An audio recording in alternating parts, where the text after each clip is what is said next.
সকালবেলা বেলডুর মা মেন কই গেছে, বেলডুর মেন কই গেছে।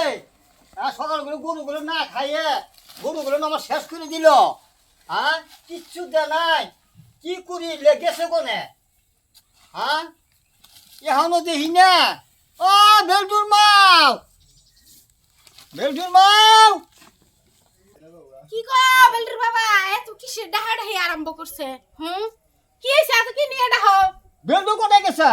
হইয়া রইছে, ঘুরে রয়েছে। এই যে গরুগুলো যে কাল দিলে না খাওয়ায়, গরুগুলো রুবে কি?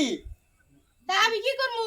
বেলডু ডাক দোসা, তোমার বেটা বড় হইছে, বেটা কি হইছে তোমার মত নিছে, ডাকতাছি আমি। ডাক দাও। ডাকতাছি। বেলডু, দেও তো কি রকম করে ঘুম পাড়তাছে, হ্যাঁ? বুড়া মানুষের বাপটা কি করে কাম করতাছে? এটা সিলি দিলি করে কর মা। এই উঠে, বেলডু। তোরা কি হলো দেখছ? ওরে দেখি, উঠাবার দিয়া। বুড়া মানুষটা কি করে কাম করতাছে? প্রায় না গেছে তাহলে ঘুম পারবার দিব আমারে। তাড়াতাড়ি উঠে আয়, তোর বাবার সাথে কাম কর। ঘুমিও নাই কে।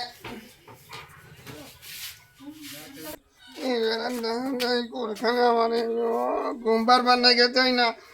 আব্বা তুমি ডাকলাম, যাও কে আব্বা? তুই কোথায় গেছিলি? ঘুমাইছিলাম না আমি, ফিল্ডিং টিল্ডিং মাইরা আইতে 12টা ঘুমাইছি। আর কাল ডাহাই মা ডাহে তুমি ডাহ।